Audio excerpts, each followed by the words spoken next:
Welcome to Digging for Kryptonite, a Supergirl fan journey. I'm your host, Anthony Desiato. Joining me for a history of Supergirl on screen is Superman historian and returning guest, Ed Gross. Welcome back.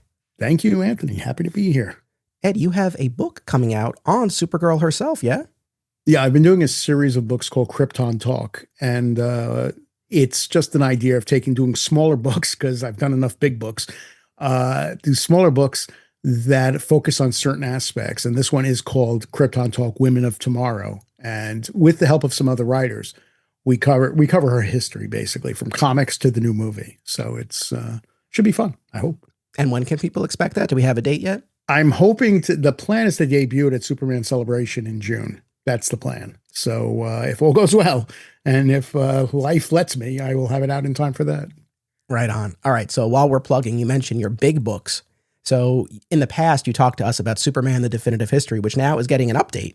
Yes, later this year. It's I think it's going to be priced a little lower, but it's also going to have an additional, I think, don't hold me to this, I think it's another 24 pages, and which was like, the book was so big to begin with. So we updated, the comic section, the Superman and Lois section, the Supergirl, and the majority of it's on the James Gunn film. That's where I think we probably have 12 or 16 pages of additional material on. So I'm excited to see it. I mean, it's nice. That's the thing about telling the history of Superman. It's so ongoing that every couple of years you can update the thing. That's the same way I feel about doing this podcast, where at a certain point, part of me feels like, well, I'll have covered everything I want to cover, but then perspective changes on something that you've talked about before, and there's always new stuff that's coming. Always. Yep. That's the beauty of it. So I'm excited to have you here. I know you always gravitate towards the multimedia adaptations of our super characters, and this episode sort of solved a little problem for me, because about 4 years ago, we did a dedicated episode on the 1984 Supergirl movie starring Helen Slater. We did our full breakdown. I was joined by Tyler from Krypton Report. And as audience members might recall, I didn't have the most fun in the world rewatching that movie. It was fun to talk about, but the movie itself, a bit of a slog. And so I said to myself, okay, but the film has to be represented in this event that we're doing here, but how can I do it a little differently? And I thought, well, maybe we make it part of this wider survey of the evolution of the character on screen. So just as a heads up for the audience, like I said, we've done a dedicated 1984 movie episode in the past. And later in this event, we're going to be doing dedicated standalone episodes on Supergirl in the DCAU, Supergirl on Smallville, and the Melissa Benoist series. So we're going to hit on all of that here. But down the line, we are going to have more dedicated standalone episodes on some of these topics. Now, I messaged with you ahead of time. I said, please do not feel like you have to rewatch the Helen Slater movie. I said, I might bite the bullet and do it. And I did it for the audience, only for this audience. You're dedicated. I take it you didn't? I did not, no, but I have a pretty good memory of it, I think. So we'll see. But yeah. That's fine. I said to myself, if ever I'm going to watch this again, short of my son wanting to watch it when he gets older. And I do hope that at some point he'll be curious enough that we'll sit down and watch it. But short of that, I thought, man, there's really no other spot for this. So if I'm ever going to watch it again, let this be the time. And I put up an image of me holding the Blu-ray on social media. And I have to say, it was interesting. I got a bunch of comments. I always appreciate people's engagement. And yes, there were some saying, oh, it's horrible. But I would say the majority of the comments expressed some version of, it's not that bad, or I grew up watching this. I have such fond memories of watching this as a kid, or Helen Slater's great. The music's great. So there ended up being a lot more positive vibes around this film, certainly that I had. And that I expected. Time has a lot to do with that, though. Yeah. I mean, you know what I mean? Because it's part of the greater whole. So you kind of just, sort of move yourself towards it, gravitate towards it, because it's kind of like, all right, it's part of the legacy. I got to watch it. Or appreciate it for what it is. Yeah. Well, so more to come on the Helen Slater movie. But I will say, just right out the top here, for anyone who's curious, I definitely had a better time with this viewing than I did a few years ago. I think I went in, and even a few years ago, that was far from the first time I had watched it. But I still, so much time had passed, and maybe I went in with certain expectations. I was hoping to have some kind of experience. Now, this time I went in really knowing what I was getting myself into. And I also didn't watch the longest cut this time, which helped. Smart, man. Because we have theatrical, which is the shortest, then the international cut, which is just over 2 hours, and then the director's cut, which is like 2 hours and 15 minutes. And that's the one I did last time. This time, I went right down the middle, and I did the middle cut. And I think that saved me a little bit. A little bit. A little bit. So we'll take our tour through Supergirl on screen. But I was thinking, I mean, just as fascinating as what we've gotten is what we didn't get or what we almost got, right? Now you're talking about the Ilya Salkind treatment. Yeah, of Superman 3, which we'll get to. And we've talked about that on the show before. And in fact, you and I talked about it when you joined me to talk about Superman Reborn, the unmade fifth Superman movie. We did talk about it a little bit then, but this is a perfect spot to revisit it. But of course, we have the 1984 film. We have Supergirl in the DCAU, Supergirl on Smallville. We have the 6-season television series starring Melissa Benoist. We have a relatively brief but impactful turn in the 2023 Flash movie. We have a number of appearances in the Tomorrowverse series of animated films. We have Supergirl in the second season of My Adventures with Superman. And now, after a cameo in James Gunn's Superman, we are poised for another solo Supergirl movie this summer 2026. Right. Big picture question here, and feel free to answer as much or as little of this as you would like now and circle back to it later. But generally speaking, looking at this range of adaptations we've gotten, how well has the character been treated in other media? Has she been served well? Have we not really quite hit the mark yet? How do you evaluate it globally? Supergirl, Helen Slater, she was great. We'll talk about the movie, but not the movie so much, in my opinion. And I saw it when it was first released, so, back then. Some of the animated stuff has been great. I mean, the Superman Batman Apocalypse was a great representation, I thought, of the character. And I really, really liked her in Superman Unbound. Help me. Unbound, thank you. Yep. Wow. And I love that movie. That's the thing. I thought that was a really good representation of Supergirl and the dilemma she was facing. I really, really admire that movie. Bob Goodman wrote that one, and he did a great job with the script, I thought. Yeah, I agree. Well, those couple of movies that you cited, those animated films, Superman, Batman, Apocalypse, and then Superman Unbound, really adhered closely to that version that was appearing in the comics at the time that had been reintroduced by Jeff Loeb and Michael Turner. The version of the character who had been stuck in suspended animation and was meant to arrive and care for baby Kal-El, but now shows up after he's already a fully grown adult, which puts a completely different spin on the dynamic. And yeah, I think those movies were successful in the ways in which they reflected what the version of the character was in the comics. Right. Absolutely. And even in Flash, people, love to rip the Flash apart. I happen to think it's a pretty good movie. I did enjoy it. I mean, I have issues with it, don't get me wrong, but I thought it's pretty creative. But I really liked them taking the Flashpoint paradox element of Superman, turning it into Supergirl. And I thought Sasha did a great job with it. I would have liked to have seen more of her as Supergirl. I was very intrigued by her performance, and I thought there was something there.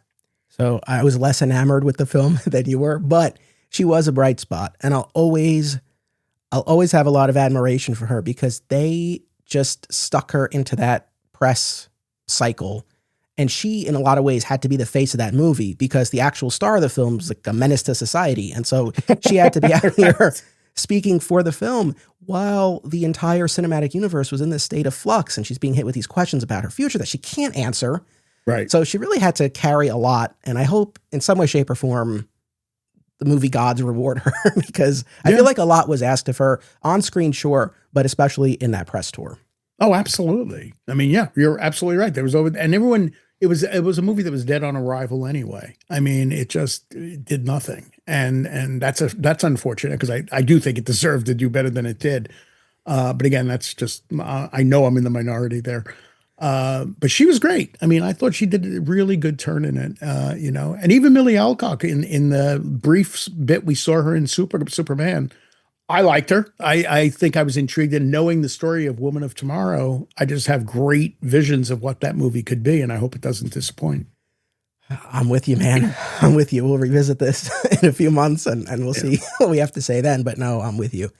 I'm glad that we ended up tackling these other media adaptations as a bit of a survey here, because it was kind of interesting to look at the range of film and TV iterations that we've gotten. And I think one of the things I was so struck by, that maybe I knew in some way, shape, or form before, but really hit me when I looked at them all together, was just how much variety there has been in the characterization and backstory of Supergirl in these different tellings. I mean, you've got the wide-eyed innocence of Helen Slater's Supergirl. By the time we get to the animated series, she's more like a brash kid sister type, Right. right?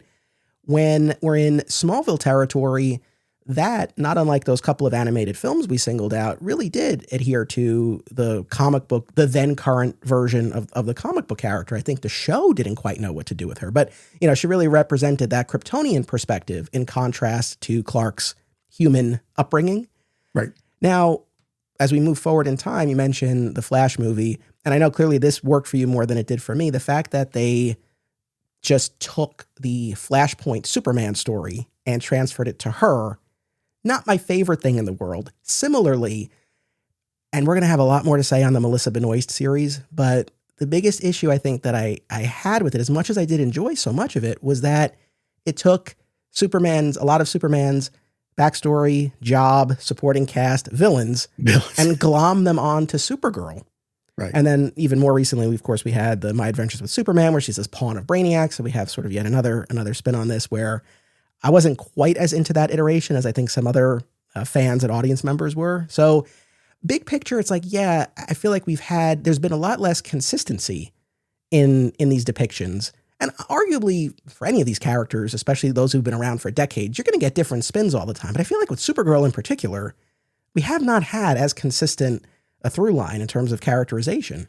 Because I don't think people are looking at it the same way. Like Superman, you have to do certain things unless you have him go out of character. But most people try to keep him in character, and you just know this is it. With Supergirl, I think they look at it more of as a greater canvas. Like, oh, we can do whatever we want with the character. She's Superman's cousin. She's from Krypton. She arrived separately from him. And after that, we can do anything we want with her. And they do. They just put her in all kinds of situations. And they do. And I do want to say, because I know as I'm laying all of that out, I guess it sounds like I'm headed in a negative direction. And I do want to say that, at least in terms of the characterization, the wider projects, more to say, but at least in terms of the characterization, it's impossible to dislike the Helen Slater or Melissa Benoist iterations of the character. They're so charming and so endearing, right? And so I would say more or less I've enjoyed each of these versions. Like I said, Sasha Calle in the Flash movie, didn't love the film, didn't like the fact that they just took the Flashpoint Superman story, but nevertheless, I thought she was a standout and a bright spot in that film. So I have enjoyed it, but I guess when I really kind of look at this in total, for me, when it comes to Supergirl, I need to see that distinction from Superman. I need to see a different perspective. And I don't know that we always get there. I think it's Superman in a dress in a lot of it, the iterations. That's really what it is. Yeah. Which I don't think necessarily serves the character well. And that's why I think I gravitate. And I know even as I say this, people are like, well, of course you like the Smallville version. but I think like that Smallville version encapsulated exactly what I'm talking about, where she came in. She grew up on Krypton. That was apparent. She struggles to get used to calling him Clark because he's Kal-El to her. Right. She represents this different perspective. She's more in tune with her powers than he is. She tries to teach him to fly. Fans had some frustrations about that aspect of it, but still. So I think that went a long way. Something like the animated series, Superman the Animated Series, they took a different track in making her more of this kid sister type. And they weren't related, I believe, right? In Superman the Animated Series. So we're firmly in the 90s. We're not allowed to have the cousin from Krypton. So, but I guess at the same time, they didn't want to go down the post-crisis Matrix Earthborn Angel route. So thank God. For Bruce Timm and company, the fix was that Supergirl came from Argo, which was a sister planet.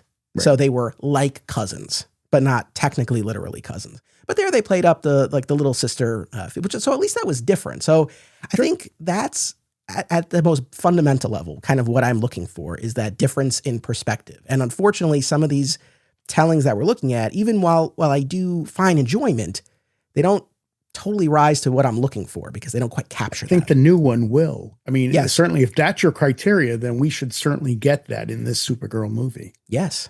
Yeah, 100%, which is one of the reasons why I'm really looking forward to it. So those are sort of some big picture observations here. Let's talk about the first big screen Supergirl that we didn't get, that we almost got. So there is this treatment written by Ilya Salkind in 1980, amended in 1981, that's floating out there on the internet. Had you read this before? I read part of it before, but there was an audio version of it that I listened to, which I seemed to capture the basic elements of that story. Yeah, shout out to New Verse Creative. I've cited them before. They've done audio dramatizations of a number of unmade screenplays.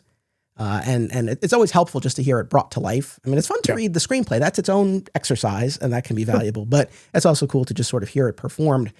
In this instance, it was a little different because they only had a treatment to work with. So basically an outline of the story that's 8 pages in length. So they didn't flesh it out into a full-blown screenplay here, but rather they read and they put their own little spin on it, and they inserted at least some of the dialogue and whatnot. So yeah, if people don't want to read the 8 pages of the PDF, go to New Verse Creative and you can check it out. What did you make of this? Oh boy. It's funny. It's like, I think of Elias Salkind, and his ideas were oftentimes very wacky. And that's why you needed somebody like Richard Donner to root them, I think, from what they started with, and like, oh, this is great. No, it's not. This treatment, it's really a kitchen sink treatment. I mean, they threw everything into this, from Brainiac to Mixoplex to and then a romance between Superman and Supergirl. They falling out. They got rid of Lois Lane at the beginning. I guess all the problems with Margot Kidder, they didn't want to deal with that again. And it's just ridiculous. Brainiac loves her, and he's got a machine that by hitting a button, it changes Superman's personality. It's really dumb. I mean, so much of this thing is just dumb. Although that change of personality thing, of course, did end up in Superman 3. Sure. You could say that. But as far as Supergirl's concerned, again, they Superman and Supergirl fall in love. And as someone who grew up with the comics, I just can't handle that. I mean, and with all the other changes that they make over the years, that one I can't handle because it's just too bizarre. It's wild. There's a fan-made poster that I have put up on social media in the past. I'll dig it up again. It really is wild. I mean, if nothing else, you'll hear us talk about it now as we've already started, but I really do recommend read the treatment or listen to the audio version. But yeah, it is wild. To your point, yeah, it opens with Clark reading this goodbye letter from Lois because she can't stand to be in Metropolis, knowing that she loves Superman, but she can't be with him, but thanks Clark for his friendship. And then we get the introduction of Lana Lang, who Clark is immediately taken with, although that doesn't really end up going anywhere. And then we have the introduction of Supergirl and this idea that similarly, just as Kal-El's ship departed Krypton, so too did hers. But she ended up on Brainiac's planet, this dark world, and Brainiac's all in black. He's meant to be this stark counterpoint to the warmth of the Kents. And so he raises her, which does call to mind the very recent My Adventures with Superman animated series season 2, where we have Kara Zor-El, who's been raised and brainwashed by Brainiac. Right. But in this treatment, the hands down, the creepiest aspect of this is that this paternal love grows into a romantic love, and he proposes marriage to her. Yes, he does. Here's the thing. We talked about Superman Reborn, the unmade 5th Christopher Reeve film. And there too, Ilya Salkind was really enamored with this idea of Brainiac the lover. Right. Clearly it's a thing for him, and I don't get it, because I I don't know how you look at Brainiac in any of his iterations and say, you know what we need for this character? You know what's missing? Sex. It's like, what? No, it's not. So that's wild. Oh, and also at the very beginning of the treatment, it says in parentheses, facts need to be checked with DC Comics. It's like, yeah, you think? Yeah.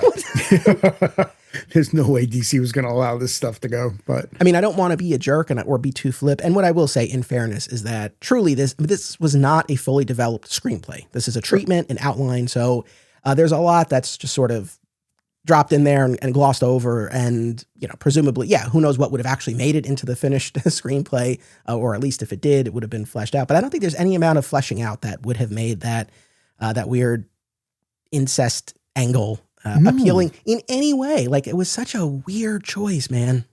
It absolutely was. And I mean, and then Superman and Supergirl go back to medieval times to a time. It's just so bizarre. I mean, it's just... So on that note, so Supergirl rejects the marriage proposal and she comes to Earth, and she performs a save and garners media attention. And then Superman disguises himself as a criminal or something to see how Supergirl will respond. And that's how they end up meeting, if memory serves, something to that effect. I think so, yeah. And then, as the treatment notes, they magically fall in love.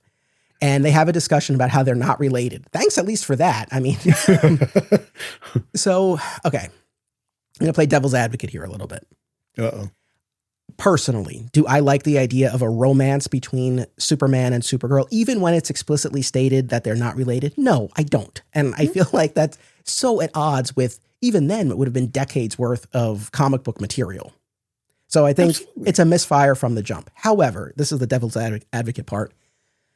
If we're coming off of Superman 2, regardless of which cut you're talking about, theatrical or Donner, either way, the takeaway at the end of that movie is Superman can't be with a human.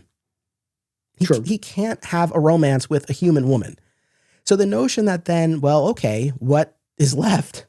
And then we introduce a Krypton. Sure, we could have gone down that road. That's okay. Or a Kryptonian. Now, why it had to be Kara Zor-El? That's where I'm banging my head against the wall. We have Lila Lerrell, right, from past visits to Krypton and the comics and time travel and whatnot. So there were other pulls that they could have made. So the idea of Supergirl in that capacity, so off-putting, but in terms of really looking at what we had seen and where we could have possibly gone, I get somewhat of the appeal, but obviously I still can't co-sign on this. No. I can't get with it at all. Like you said, if you want to give Superman someone superpowered, make somebody up or make it another DC character, like, for instance, Wonder Woman, which would make sense. I mean, if Lois wasn't in the picture, Wonder Woman could definitely make sense. Like I'm saying, though, I just think there's an instinct there that I do think is valuable, but I just don't like the way it manifests. And then to your point, we have Brainiac arrives on Earth, follows Supergirl, and then he creates this personality-altering machine, which clearly the idea for that ended up in the form of synthetic kryptonite in the actual Superman 3 and that iconic junkyard fight between Clark and Superman. But here, he can make, what do they say? He can make Clark and or Superman sarcastically funny or violent, right? Yeah. And there's the thing, though, that I love. I've quoted this before. It made me laugh so much. Because Salkind wants to make the point that it's not just Superman. It affects Clark and his civilian guys as well. Like he slaps Perry White when Perry White gives him feedback on an article. In an alternate world where it doesn't matter, I guess some of that stuff would be amusing to watch somewhat, but not really. Not really. Well, what I will say, though, in fairness, I once again, I don't mean to paint myself as a great defender of this unmade Superman 3, but just some intriguing things, because one aspect that you don't actually see in the Superman 3 that we got, we see Superman misbehaving, but you never get to see Clark acting out. And so the fact that they had that idea for this, that I think that was something that would have been cool to see. Yeah. And then, like you said, Mxyzptlk shows up, and there's another note here about we'll have some explanation. It's like, I hope you would. It gets so confusing and so, like I said, kitchen sink. I mean, they just threw everything in. He turns Metropolis into a puzzle, and if Superman doesn't solve the puzzle, then the place gets, the city gets sent into space. Yeah, well, so that's like at the very end. So I guess they have an initial battle. Sorry. No, it's all good. So I think Superman and Mixie, they have some initial battle, and Superman prevails, and then later he enlists Mixie's help. But then there's a final turn at the end where, like you said, he turns Metropolis into this puzzle, but Superman's able to save the day. But before that, you have Brainiac on Earth setting up shop at a like medieval castle, and then there's this whole time travel element where it comes down to a duel between, or a jousting bout, right, between Superman and Brainiac. It's wild. It's so wild. It is, but it's, and with Mxyzptlk too, the thing is, it clearly says that he gets Mxyzptlk to say his name backwards, so he goes back to his own dimension. But then when he wants to get his help to fight Brainiac, he goes to the future to get him. I mean, what? Yeah, I don't know. Once more, though, I do admire the instinct. Look, say what you will about Ilya Salkind, plenty to say, but at least he tried a couple of times to bring Brainiac to the big screen. He tried. Yeah, it's only now in friggin' 2027 that we're actually going to have him on the big screen, unless we get a cameo in the Supergirl film. And of course, we've had television versions, but on the big screen, as of this recording, we have still not seen it. So at least there was this attempt. There was an attempt to use Mxyzptlk. So there, again, some very baffling choices, but some good instincts.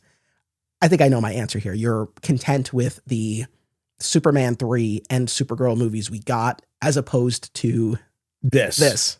Yeah, if that's the criteria we're using, like your choice is Superman 3 and Supergirl or this treatment, I'll take Superman 3, whatever issues I have with that, and Supergirl with whatever issues I have with that, over this, because this just would have been a mess. I mean, it just would have been a mess. Obviously, like you said, it's a treatment. It's going to be developed. It would be honed. It would be turned, he'd give the treatment to somebody else to turn into a screenplay and all.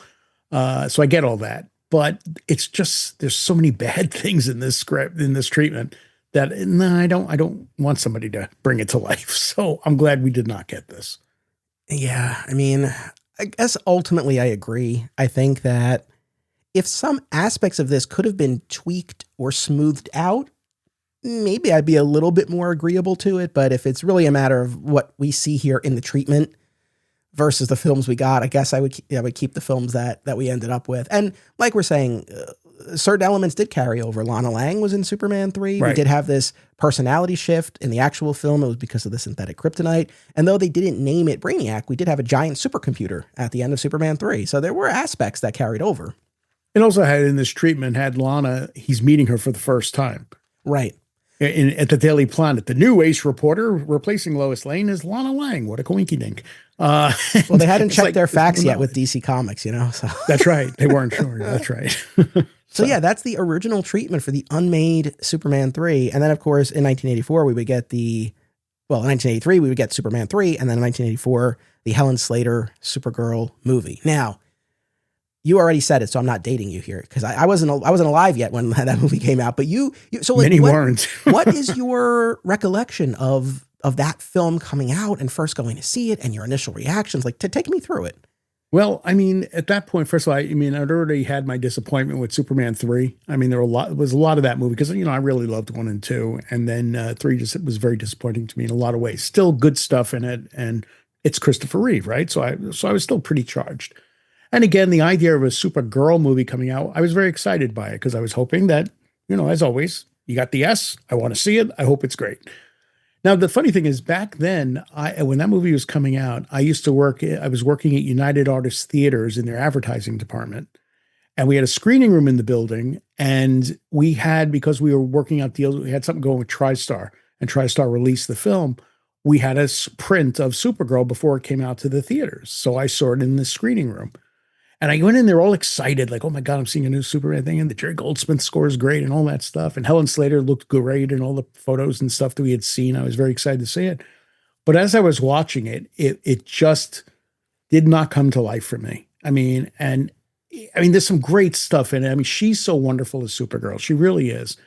But Faye Dunaway's so over the top. And Peter O'Toole, I don't know what he's doing in this movie, frankly. There's just so much, it's just so much bad stuff in this film. The love story with Ethan, I think his name is, right? Mm-hmm. Right? I mean, it's just so silly. And so watching it in 1984, and I want to say that, unfortunately, like people say, oh, you're just being critical because of when it was made. And generally speaking, if I think something's stupid the first time I see it, it looks stupid no matter when I see it. And I'll even go back to Jaws. When that shark jumps out of the water in the back of the orca, in 1975, I said, this looks really stupid. This one shot of the shark yacking, opening and closing its jaws looks silly. And when I saw it on the big screen a couple of years ago for one of the anniversaries, I was like, yep, still looks stupid. Still don't like it. I don't care. It just looks stupid. That's how I feel about this movie. The things I didn't like then, I don't like now. And the things I did like, I still appreciate. So it was a misfire, but it was a really disappointing misfire because it didn't have the energy that the Lester or the Donner films had. And I was expecting that energy just with Supergirl instead of Christopher Reeve as Superman. And it just didn't deliver. It's just a weak script, a director who is, Jeannot Schwark. Mm-hmm. I never know how to pronounce his name. He just wanted to go capture the beauty of it, the poetry of it. And that's fine if you're not making a multi-million-dollar superhero movie. And, I didn't mind her little ballet dance thing when she's first discovering. That was sweet. I mean, with discovering her powers and flying around and flipping and doing all that stuff. That was sweet. I didn't mind that at all. But the rest of it just had that kind of, pacing, that slow pacing when we should be. And then even when there were action scenes, they weren't that great. So I don't know. It just didn't, and it didn't make, a lot of it didn't make a lot of sense in my mind. It was just like, goofy. Wait, you didn't like the construction vehicle going down Main Street, going after Ethan? Well, it was quite the thread, scooping him up in the claw. Yeah, how about you? Look, actually one more question. So how often, if at all, have you gone back to it in these? Well, I've seen it a few times. You get in that mood, and it's kind of like even what I say about Superman 3 and 4. If I'm in the mood for Christopher Reeve, I'll watch whatever I got with him. Yeah. Which includes the Donner cut, which includes 3, includes 4. So every now and then it's like I'm in a Superman, Kryptonian mood, shall we say, and I'll throw it on. So, I've watched it a few times over the years, and my opinion hasn't changed. So, yeah, overall, I don't disagree. I think it's slow and small scale in a way that you really can't have for this kind of film. There are good pieces. Like I said before, I like a version of Supergirl who has more of a different perspective than Superman and who does have a bit of an edge. Now, I know there are some fans who feel that sometimes that gets taken too far. Fair, that's debatable. But here, it's very much as that wide-eyed, innocent Supergirl. But at the same time, I'm sort of looking at this with the eyes of someone who's read a lot more of the modern Supergirl stories and seen them brought to life. But I think in terms of characterization, I think this wasn't inappropriate given what was in the comics in the pre-crisis era. So I think their handle on the character wasn't off per se. There's definitely, yes, a grace and a beauty to the flying sequences. The score is amazing. She's terrific. Really winning film debut here. Plot-wise, I think most people are probably familiar with this, but we have Supergirl coming to Earth to track down the Omega Hedron, one of the power sources for Argo City, and it falls into the hands of the sorceress Selena, and Supergirl goes undercover as Linda Lee at a prep school and ends up rooming with Lucy Lane. What a coincidence. What a coincidence, who happens to be somewhat romantically involved with Jimmy Olsen. And there's a Superman poster in her room.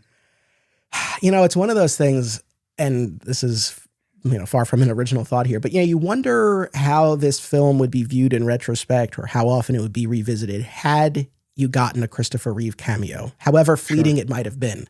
Right? I don't know if you watch the Fast and Furious movies. Yeah, begrudgingly sometimes. But right. Yeah, most of them I enjoy until a car goes in outer space and then they lose me. But all right. Yeah.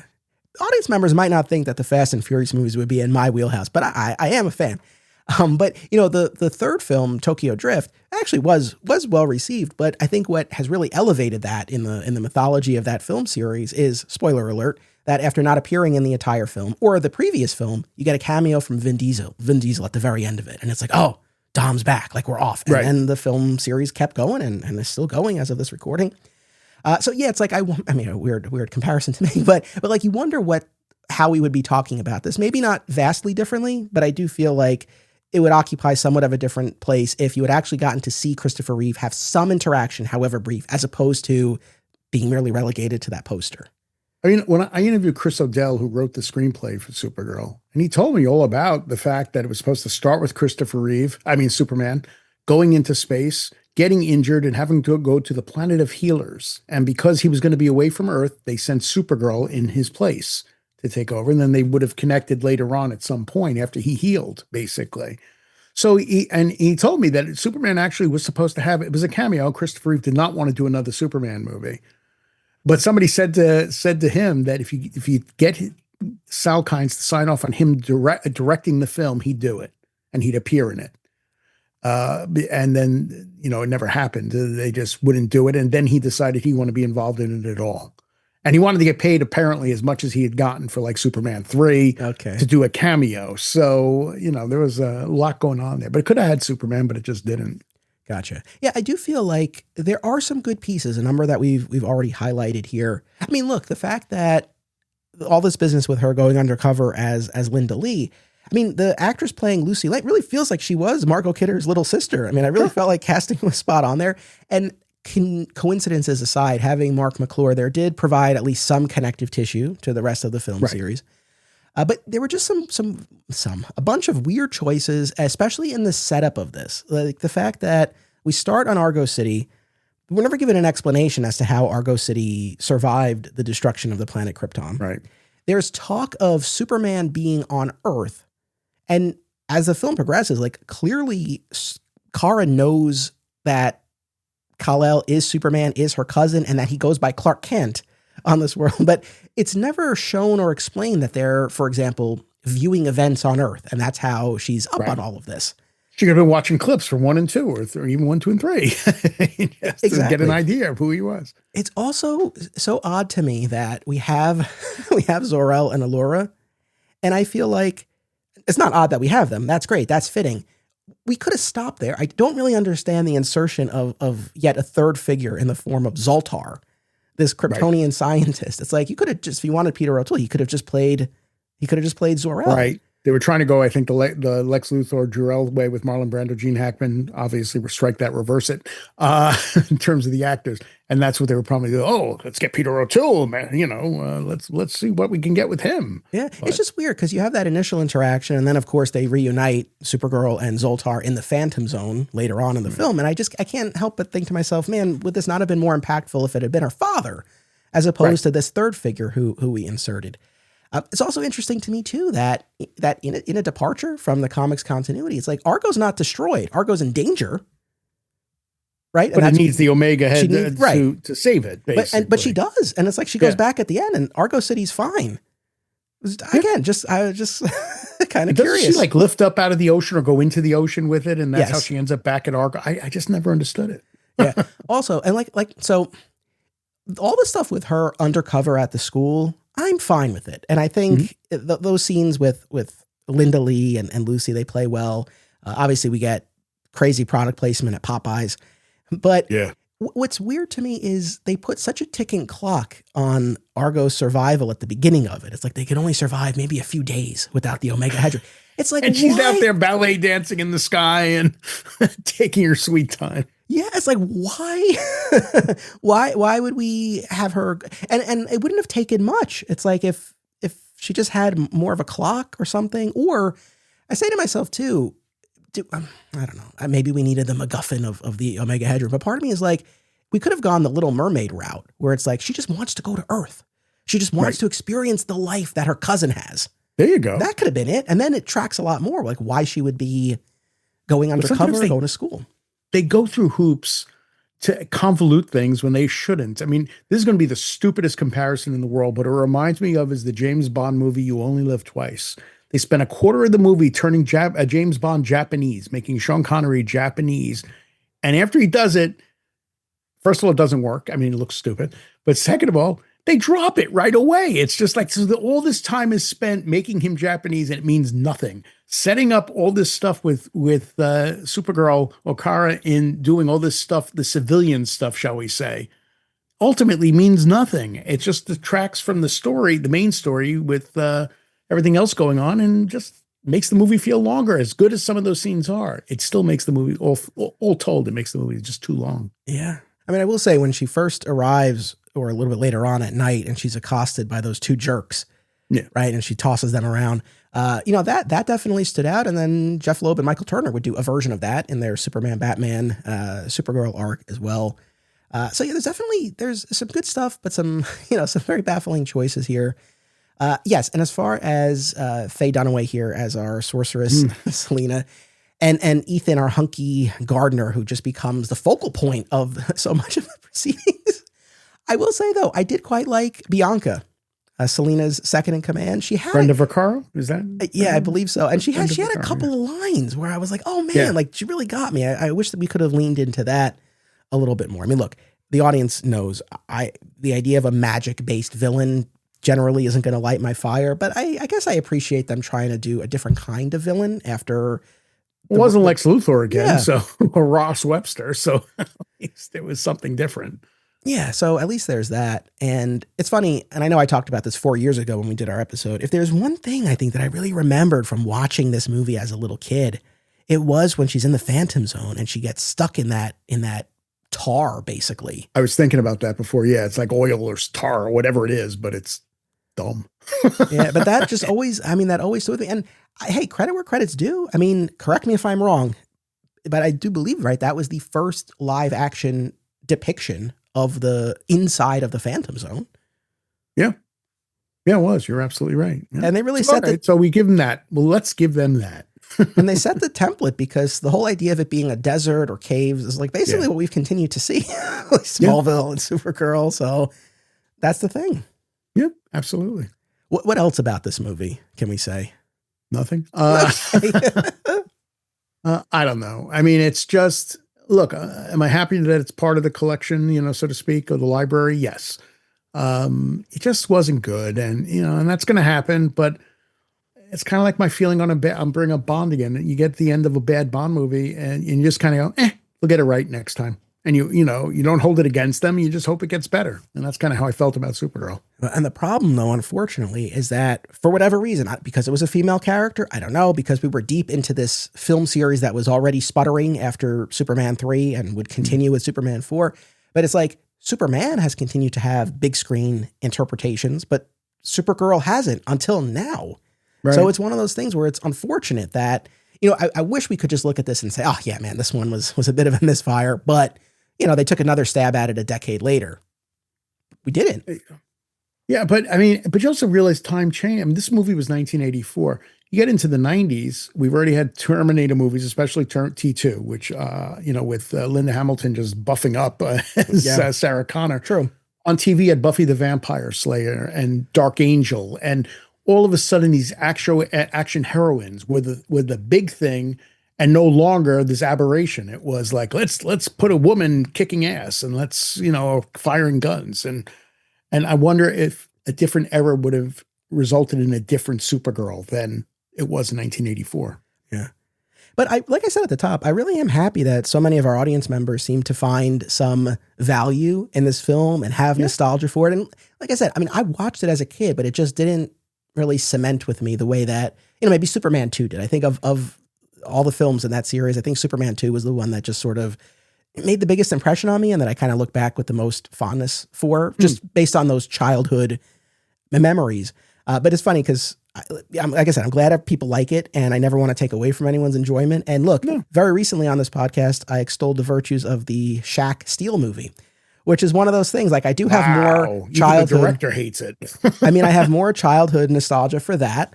And I feel, like I said, I won't rehash this whole thing, but I felt like, they capture the essence of the character. The acting's not great, but it was a relatively brisk runtime. It's one of those things. If you're talking about what's more rewatchable to me, what I would be quicker to put on if I needed to kill some time in the afternoon, it would be the Steel movie for me. But I recognize as I say that there are people like, what? So, to each. I'm one of those people saying, what? To each their own. Yeah. So, then we move forward in time and we have Supergirl's debut in the Little Girl Lost two-parter in 1998 in Superman the Animated Series. And we talked about that before too, how it was a sister planet. So they were like cousins, but not technically. And, really played more as this younger sister type figure, which I don't think was a bad approach. But I do feel like one downside to that is it made Clark feel so much older as he's chastising her. I felt like it just made him feel so old. Yeah, because she looks very young in it also. The depiction of her is like a young teen kind of character, I think.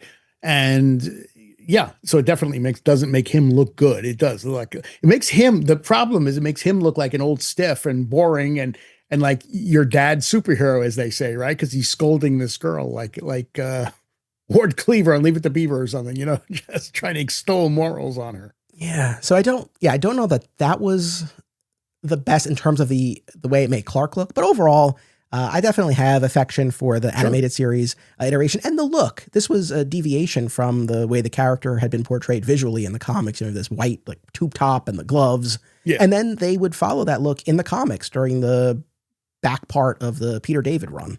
And then obviously when we moved over to Justice League Unlimited, we would have her switch over to a more classic looking costume. And she made a good bunch of appearances, and then ultimately we have her head off to the future in her last appearance in Justice League Unlimited. So I feel like all in all, and we're going to be doing more on this, but I feel like she had a nice little arc all told across the DCU. And she was a good character. I didn't watch her on that show. I didn't even thought about the Superman scolding her thing until now, and now that you're saying it, it's like, oh yeah, he did kind of look bad for that. But I never walked out of that show thinking badly of Kara. Was she Kara then? I don't even remember if they called her that. It was Kara. It was Kara. Okay. Not Kara. This is not an Kara. An ongoing debate. The difference between Krypton and Krypton and Kara and Kara. Yeah. Right. But I never had a negative feeling about her. I thought she was a fun character. And that show had to move so fast because only a half hour. Anyway, so, you either got on board or you didn't. And I did. I just really liked the show. So yeah, no, I think that was a fun spin on the character. And I think recognizing the restraints that they had to work within given the DC Comics parameters of the day and not being allowed to have her technically be Kara or Kara Zor-El. I think what they found here was sort of a happy medium. Because, yeah, I don't know what the kids would have made of the protoplasm Earthborn Angel iteration. So who's got time for that? As a viewer or a writer creating the show. Yeah. Who's got time? And then switching back to live action, but staying in the television space, Smallville. Now, they did a little tease at the end of season 3 with the Kara who shows up, but then that turns out to be a plot by Jor-El. Adrian Palicki's. Yeah. But then in season 7, we have the introduction of Laura Vandervoort as Kara. So once again, in the DCAU and Smallville, they explicitly say Kara. So that's what we'll go with for those, for those versions. And yeah, she's a series regular for season 7. That was the season that was shortened by a couple of episodes because of the writer's strike. Right. And she was also MIA from a good half a dozen plus episodes. And she spent a good chunk of that season with amnesia and powerless. So going back to what I said before, I feel like I think they just struggled with what to do to her, especially in a series regular capacity. Well, especially in comparison to Clark. I mean, it was very annoying. You know, what was it? The beginning of season 4 where Clark took flight as Cal? Yes. Right? And it was phenomenal. I just remember my jaw dropping when they had the shock waves and everything of him pushing Martha aside and then taking off. And that whole sequence was amazing, right? And then you're like, okay, now we're going to get Clark flying. But of course, that's it. We don't get it again. To see her flying around, though, and doing things that he can't do, it just makes him look bad. I mean, it makes the writers look bad, too, because you can't come up with a way to make Clark fly, and yet Supergirl is going to be, doing all this stuff. And she was phenomenal. I thought Laura Vandervoort did a great job as the character. It's funny, I've never met her, but one of my buddies met her at a convention, and so I do have a signed photo of her. That's but neat. I thought she was terrific. I mean, she really looked and felt like the Michael Turner art from that Superman Batman arc brought to life. And this leaned into what had been established now for the character in the comics, that she was supposed to arrive on Earth years earlier and care for the baby Kal-El, but she got stuck in suspended animation. And so now she's dealing with a Kal-El who's older than her. And yes, she really has this Kryptonian perspective in contrast to Clark and his human upbringing. And that's sort of the accounting that they gave for why she can fly and he can't, because he still sees himself as human. And that it's one of those things. All in all, I'm okay with it. And I guess that further highlights that divide or distinction between them, which clearly is something that I do long for. But I'd be lying if I said I was never frustrated as a fan, especially at the time watching it. When, he was incapable of doing these things that she could right off the bat. Right. And that's, I think, what I was getting at. But the nice thing is, I mean, I interviewed Laura probably 5 or 6 times over the years. And whether it was this or her show Bitten and V and all these things, I kept ending up talking to her. And her enthusiasm for this thing never went away. She was so excited about having played Kara, and inspiring kids. She thought that was a wonderful thing, that there were all these little girls that were being inspired by her playing Supergirl. So I love that. I love that capacity with so many of the actors who have played Superman or Supergirl, whatever it is, the inspirational aspect, and they take it very seriously. And she was wonderful that way.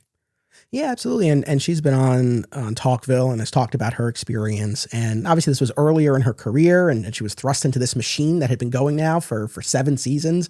Right. But I really feel like she held her own. And I loved in one of her interviews with Welling and Rosenbaum, she was not in an arrogant way, but expressed pride in the work. She was like, I feel like I did a good job with what they gave me. And like we're saying, there were times where I don't think the material really gave her that much to do.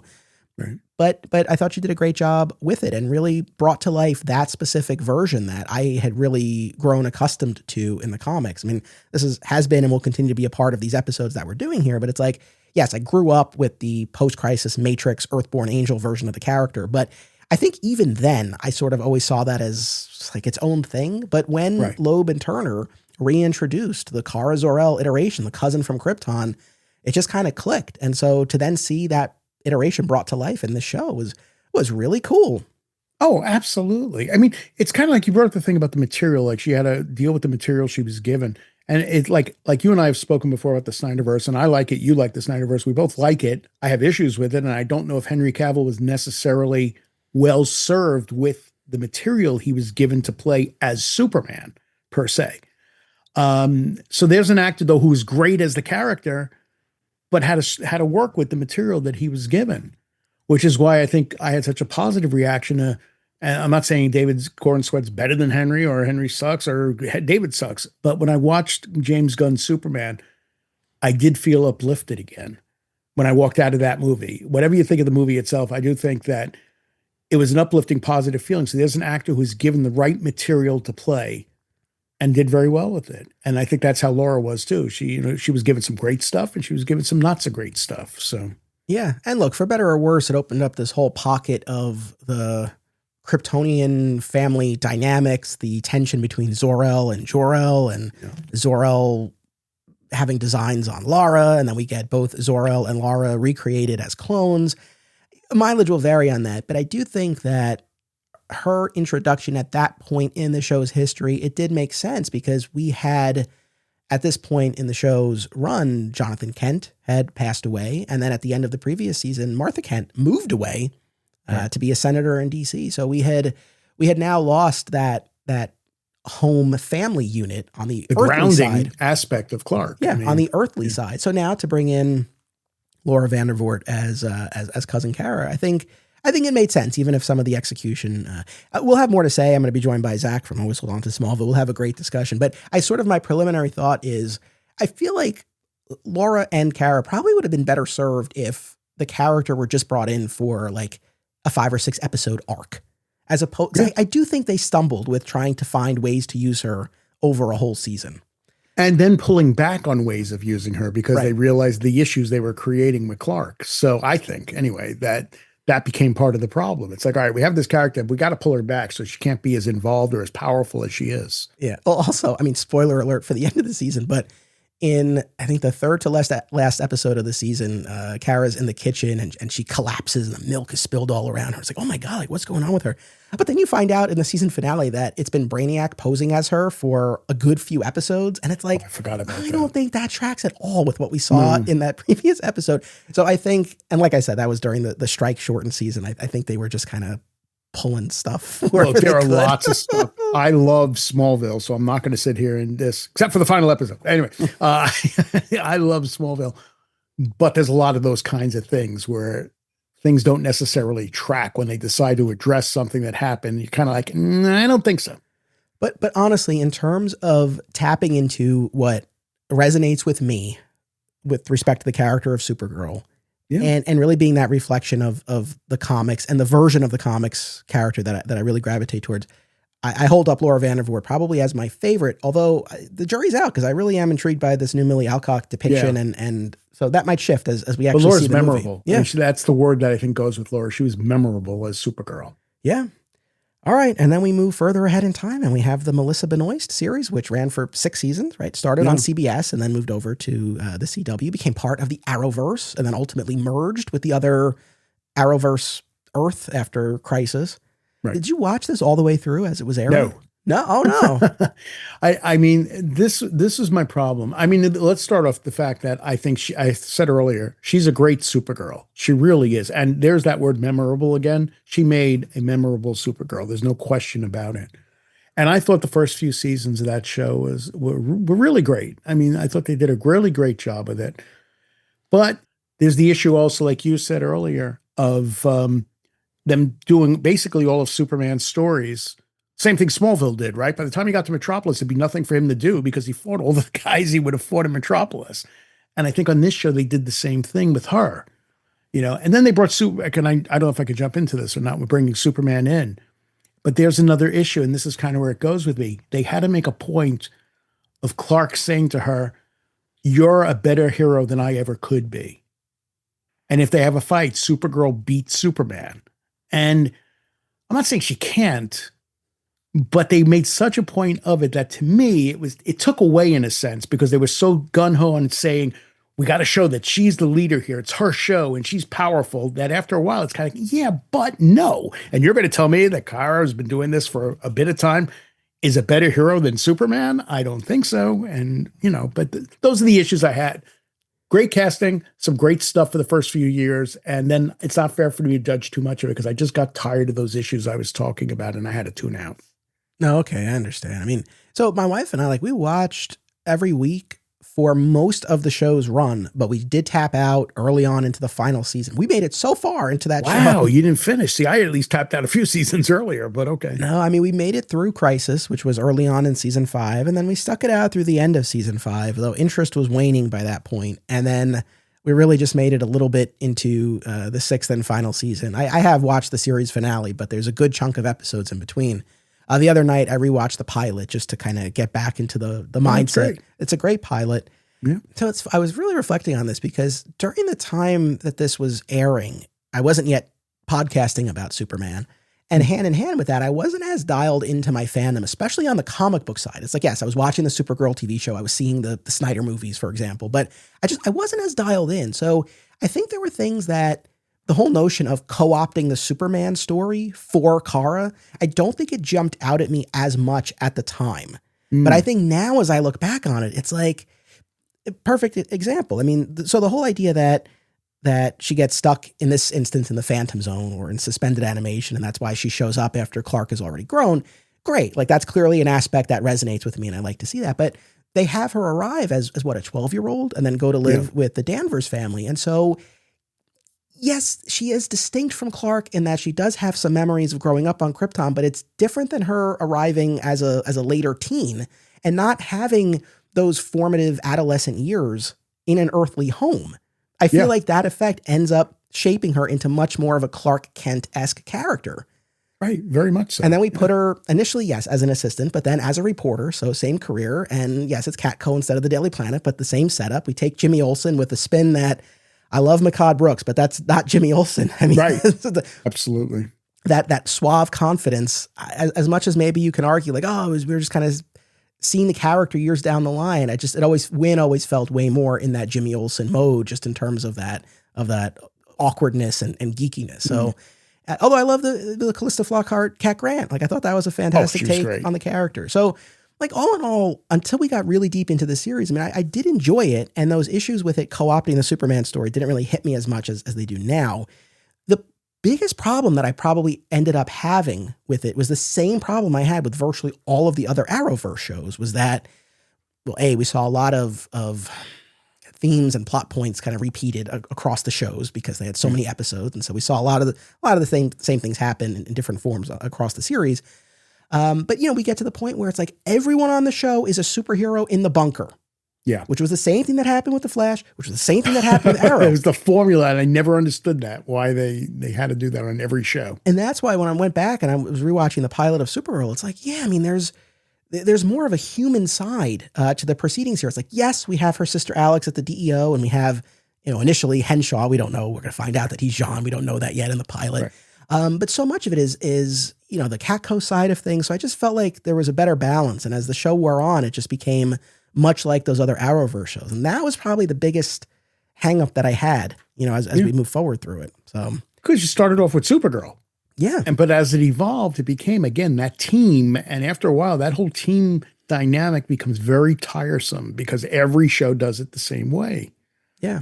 So I'll save my full final assessment for when we get there and when I rewatch more, because I will watch at least some more of this. Yeah. And I know we have a lot of fans of this show out there, because I've gotten questions over the years like, when are you going to talk about the show? Yeah. But I mean, I guess maybe part of the reason why we haven't yet is that I've had some misgivings about it. But like I said, even just looking at that pilot, I do look at it and it's like, this is a very endearing take on the character. Melissa Benoist is fantastic, and there are great ingredients here. It's just, like I said, too much in the vein of a Superman story, but with Supergirl inserted into it.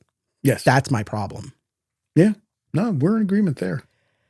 So a moment ago, you brought up the Snyderverse series of films. Now, eventually we'll get to Sasha Calle in the Flash movie in 2023, but in 2018, they announced that a solo Supergirl movie was in development in the DCEU. Do you remember this? Yeah, I do. And I think it had something to do with, didn't in Clark's ship, there was an open canister, not canister, but pod. A tube.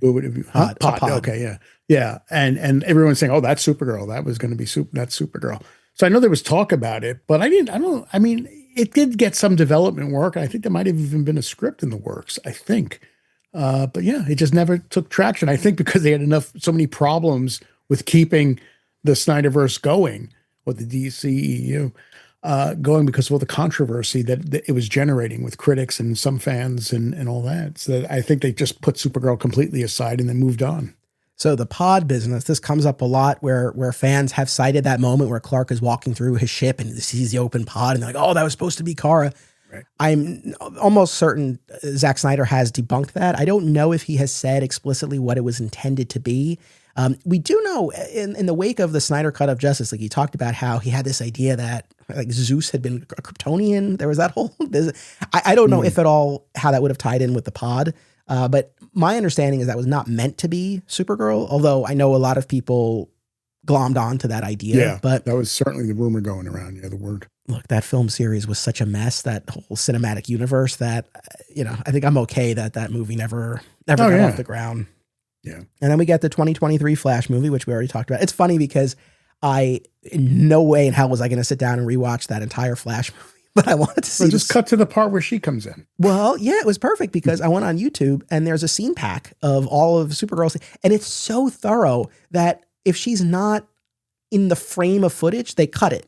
So that's great. It's a little choppy, but it's like I literally only had to see as much as Ezra Miller as was absolutely necessary in order to see. There is definitely a problem with him. Yes. And the look there, I'm not really in the Injustice world, but my understanding is her costume in the Flash movie was it took inspiration from the Injustice version of the character, and it could have fit in the Snyderverse. I mean, I think it was close enough to what they were doing, that type of costuming they were doing. Yeah. So yeah, basically we just take the Flashpoint Superman story and insert Kara there.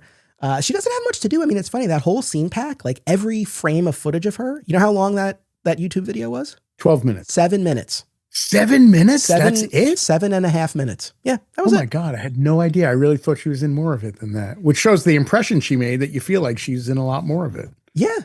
Like I said, my objections aside, no, I still did find her appearance impactful. Can we talk about the 3 different endings of that movie that were considered? You know what? I don't know that I saw the 3 different endings. Oh, no one has. I wasn't that tuned into it. Other than some test audiences and executives, no one's seen all the endings. So, Spoiler alert, right? At the end of the film, we have Barry in the world that he presumably has fixed, right? And then, quote unquote, Bruce Wayne gets out of the car and it's George Clooney, right? So that was the third and obviously final iteration of the ending of the Flash movie. The original version, and there are photos of this, set photos that are out there that people have seen. You have Michael Keaton as Bruce Wayne on the courthouse steps and Sasha Calle as Supergirl. So the idea was that after Barry fixed the Flashpoint, things weren't totally the way they were before. We now had Michael Keaton as the Batman of this universe and Sasha Calle as the super representative of this Earth. Right. And that was the direction they were going to go in had the regime stayed intact. But then... So that was version 1 of executive leadership. Then version 2, they reshot it with Gal Gadot and Henry Cavill and Michael Keaton and Sasha Calle. The idea was like they were all in the mix. Wow. That could have been interesting. Right. And there was also, I think there's photos of this too. I think there would have been a post-credit scene with Affleck, like lost in the multiverse. And I think it was teeing up a crisis type story. Right. And then when that went away and we now had Gunn and Safran coming aboard, we pivoted to what we saw in the final product. So all to say that there are kind of alternate pathways out there in the multiverse of a DC film series where you just had Supergirl as the super character, or another pathway where you have Superman and Supergirl. Right. Well, it is what it is. It's also... I don't want to say forgotten because obviously we're talking about it, but it came, it went, it is now again part of the library. Moving on. Do you know what I mean? It's like, okay, a misfire. Let's go. I have an audience member who continually posts about wanting to see the other endings. And it's like, I don't know, maybe one day they'll get leaked or put on an official release, although that feels unlikely. But nah, I don't think they're going to touch this movie again. I think they're going to put this whole thing behind them as much as they can. Yeah. I mean, look, the fact that there's unseen Henry Cavill as Superman footage out there. Yeah, of course I would love to see that. I agree that it's unlikely. And if we're really making our wish lists, an extended restored version of Superman 4, as well as the Schumacher cut of Batman Forever, would be way higher on my list of priorities than these other endings of The Flash. Yeah, right. Of all movies, right? And like I said, I like the movie more than you did. I'm not saying I love the movie by any stretch, but I did No, like that's my it. takeaway. I think you love it. I think you're not. No, no, no, no. I mean, I have a lot of issues with Ezra Miller, but I try to. Yeah, I know. Hey, look, I have issues with Sylvester Stallone, but I still love Rocky. So, I mean, these things, I can separate the two basically. But Yeah. And by the way, Sasha Kai is not the only Supergirl in The Flash, because we also get a glimpse when Barry sees the multiverse crack open. We have a digitally rendered Christopher Reeve Superman alongside Helen Slater as Supergirl. not well digitally rendered, which I never understood that. With all the money you're spending on this movie, you can't make these things look better. I've complained about this before, so I really will keep this quick. But just the fact that they digitally resurrected deceased actors like Christopher Reeve and George Reeves never sat right with me. And I just would have been perfectly content if they had taken a page out of the Titans series finale and just shown us clips or something like that. Yeah. That would have been a more elegant way to go about this. And the thing that gets me too is we know Nicolas Cage was on set, and he's talked about how he filmed one thing where it was like his character looking into the abyss or something like that. And then when he saw the film, he's like, that's not what I did. I didn't do that. Right. And I'm not 1,000% sure on this. Maybe, I think they did have Helen Slater on set. Oh, I haven't heard that actually. So don't hold me to that. I was trying to get confirmation, but I mean, in any event, it's like, even if she weren't physically, technically on set, they probably could have gotten her, and they could have done something. Yeah. I don't know. So that never sat right with me, but look, mileage will vary. People might be like, no, it was cool to just finally see Christopher Reeve and Helen Slater together. But it's just like, yeah, not like that though. Now online, of course, with AI, we see them together all the time. Yeah. I don't touch that. I don't touch that. But yes, I know there's a lot of that stuff floating around out there. I had mentioned at the top the Tomorrowverse animated movies. Did you follow these at all? I saw them, but I have to tell you the truth. I didn't follow them closely. I watched them. I enjoyed some of them. Superman, Man of Tomorrow, I thought was a very fun movie. Yes. I really did. There's a lot of really good stuff in that movie. But I saw them, but I couldn't tell you a lot about them. Supergirl was fine in them. I didn't have an issue. Let's put it that way. I know that was my big takeaway, is that she felt like Supergirl to me. And I know that's not much of a criticism or observation about it, but I think if she didn't feel like Superman, Supergirl, then I'd have a much greater takeaway than that. But I was pleased with her. Yeah, she was voiced by Meg Donnelly, who I know because she's in the Disney franchise Zombies, which my son is all about. So I have seen those Zombies movies a lot. Yeah. And Meg Donnelly ended up being one of the finalists for the role of Supergirl in James Gunn's DCU. Obviously lost out to Millie Alcock, but she was in the running. Right. But yeah, no, I think this was solid. I mean, the biggest spotlight we get for her is in the Legion of Superheroes animated movie. Yes. Because basically Batman wants to kind of get her out of the picture so she doesn't cause trouble. And Clark's solution is to bring her to the future to train with the Legion, and strikes up a romance with Brainiac 5. And I like that movie, actually. Yeah. I thought it was a good movie. Yeah, I do too. I haven't rewatched it in a while, but I definitely did enjoy it. And then she gets a fairly prominent spotlight in that 3-part Crisis animated adaptation, which, did you ever watch it? No. Oh, isn't that terrible for a guy who follows the history of Superman? I did not watch those movies. I struggled mightily with those, man. I heard they're pretty bad. So slow. I mean, I really, for anyone who loved it, right on. But she gets a lot of play there. There you find out through flashbacks that in yet another twist on her being stuck in suspended animation. In this version, her ship was intercepted by the Monitor, and he basically raised her. It's another version of like her being raised, but there's no weird romantic angle here. And then later on in the Crisis trilogy, if memory serves, I think Monitor turns her into Harbinger, so she sort of serves that role in this. And then she does ultimately fulfill the destiny that fans will know from the Crisis comic book series. So it is true to that. You mean with her death? Yes. Her death and the, Do we get Superman holding her? And, yeah. Okay. You got the iconic image. So yeah, that's, I don't know that that's worth all 3 movies, like sitting through all 3 of those. I wanted to love them so much, and I really didn't. But yeah, that Legion of Superheroes animated movie, I would definitely say people should check that out. For sure. And then, yeah, My Adventures with Superman. Do you watch that? I do. And I like it a lot, actually. My problem is I watch them in binging, and I haven't had the chance to go back and rewatch like a little more leisurely pace. So it blends together in a lot of ways because you're watching like 5 episodes at a time while I'm working. So it's very hard. I can't just sit and watch them. So that's the problem. But I came away from both seasons with a very good feeling and enjoying what they were doing with it. And I like the Supergirl in season 2. I thought they did a good job with her. I mean, I hope there's this season 3 coming. I don't know if that's the last season or not, probably, but who knows? Only by the strict guidelines that James Gunn has on this universe. I thought she was fine. I thought it was a very good Supergirl. Yeah, right on. I struggled a bit more with this Supergirl, not even so much in terms of the characterization, but just sort of her. Well, I had my objections to their Brainiac, which I've complained about previously, and how we had elements of multiple different characters sort of merged together to form this version. And just the idea that Supergirl was brainwashed and used to participate in these genocides of other planets. I didn't love it, but obviously she breaks free in the end and she has her moment. So yeah, I feel like Maw's season 2 is one of those things when I do ultimately sit down and rewatch the entire thing from start to finish, I might come away. I didn't hate it, but I had some objections. I didn't love it the way I loved the first season, but I think upon rewatch, I might feel bad. But the fact that she's in it, and yes, to your point, we know that season 3 is coming in 2026, but we don't have a release date as of this recording.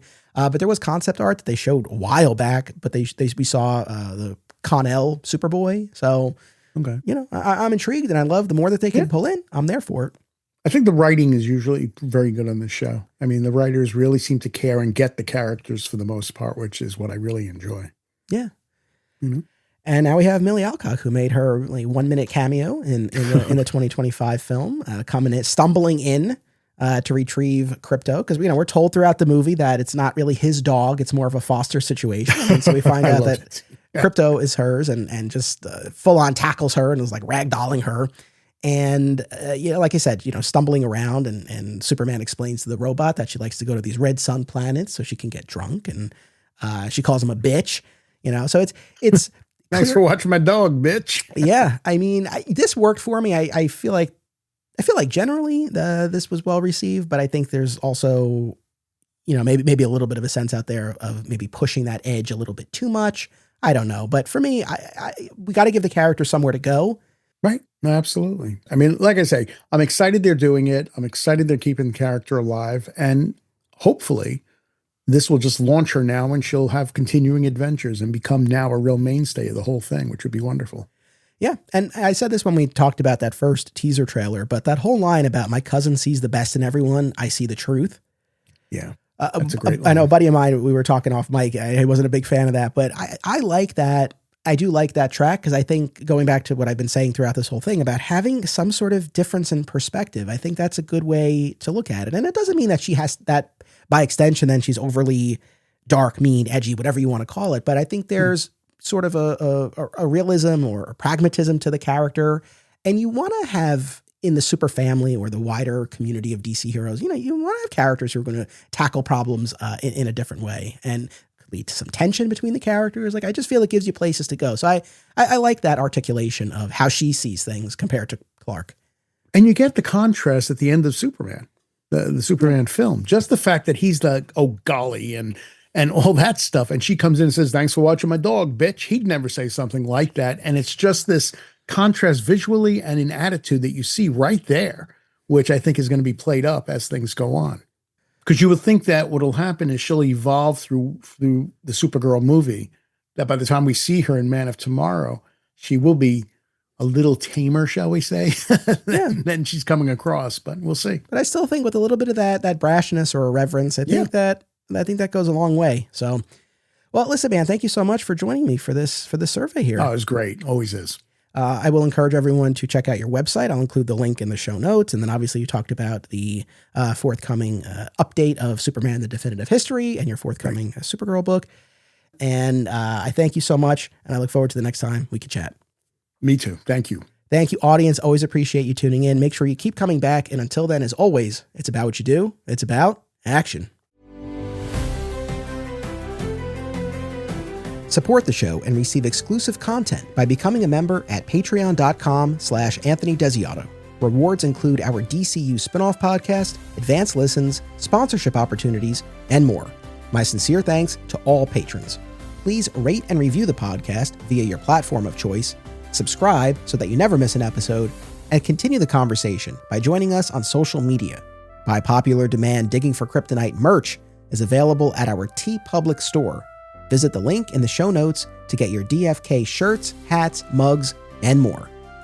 Flat Squirrel Podcast is also home to Lighting the Bat Signal, a Batman fan journey, which applies the signature Digging for Kryptonite approach to the Dark Knight, as well as another exciting episode in the Adventures of Superman, now in its final year covering the classic George Reeves series. Subscribe today. Digging for Kryptonite is a Flat Squirrel production. Key art by Isaiah Simmons and theme music by Dan Pritchard.